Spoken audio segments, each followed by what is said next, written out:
అంబేద్కర్ కోనసీమ జిల్లా మండపేట నియోజకవర్గం కపిలేశ్వరపురం మండలం శివారు వీధి వారి లంక గ్రామానికి చెందిన కాశీ జ్యోతి అనే మహిళ తన కుటుంబ ఆర్థిక ఇబ్బందులతో ఒక ఏజెంట్ ద్వారా 4 నెలల క్రితం అబుదాబి వెళ్లింది. అబుదాబికి చెందిన అరబ్ షేక్ ఇంట్లో పనిచేసేందుకు పి గన్నవరంకు చెందిన ఒక ఏజెంట్ ద్వారా వెళ్లినట్లు ఆమె తెలిపింది. వెళ్లినప్పటి నుండి బాధిత మహిళకు తిండి లేక, నీరు, సరైన వసతులు లేక అనారోగ్యం బారిన పడుతున్నానని వాపోతోంది. ఆ ఇంటి యజమానికి నా ఆరోగ్యం క్షీణించిందని చెప్పినప్పటికీ పట్టించుకోకుండా పని చేయాలని ఒత్తిడి చేస్తున్నారని ఆమె బాధను వ్యక్తం చేసింది.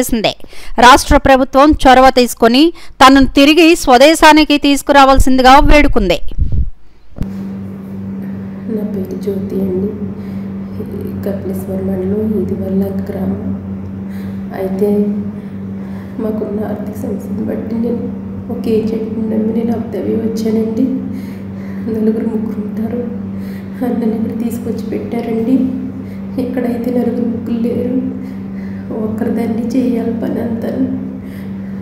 అలాగే చేయించుకుంటున్నారు. అయితే సరిగ్గా తిండి పెట్టడం లేదు,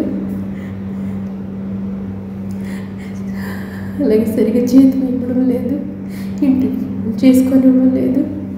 అలాగే నేను వచ్చిన దగ్గర నుంచి పని ఎక్కువైపోయి నాకు అసలే ఒంట్లో బాగుంటలేదు. ఆవేశం వచ్చి గుండెలు ఆగేసి ఎన్నుముకతో ఎంతో బాధపడుతున్నాను. హాస్పిటల్కి తీసుకెళ్ళి ట్యాబ్లెట్లు ఇమ్మంటే అస్సలు పట్టించుకోరు, అసలు ఏమి ఇవ్వరు. అలాగే చేద్దాం పని నువ్వు అనేసి అంటున్నారు, పంపించమంటే పంపించనంటున్నారు. నేనైతే చాలా బలహీనత అయిపోయి నేను నుంచోలేని పరిస్థితిలో ఉన్నట్టున్నాను. అలాగే చేస్తున్నాను, ఏం చేయాలో తెలియక నేను వీడియో పెడుతున్నాను. దయచేసి వీడియో చూసిన పెద్దలు, అధికారులు స్పందించి నన్ను నరకం నుంచి నన్ను తప్పించి నా బిడ్డల దగ్గరికి, నా భర్త దగ్గరికి నన్ను ఇంటికి చేర్చండి. చాలా చాలా చాలా నీరసం వచ్చేసి చాలా బాధపడుతున్నాను. నేను అసలు చూడలేదు, నన్ను తీసుకొచ్చినట్టు కూడా పట్టించుకోవడం లేదు. ఇక్కడ ఉండలేక, ఇంటికి రాలేక, ఏం చేయాలో తెలియక చావుకి బ్రతికి మధ్యలో ఉన్నాను. దయచేసి వీడియో చూసి పెద్దలందరూ సహకరించి సహాయం చేసి ఆదుకోండి ప్లీజ్. ఈ వీడియో చేసిన తర్వాత నేను ఎలా ఉంటానో ఏంటో నాకే తెలీదు. చాలా భయంగా ఉంటుంది ఇక్కడ.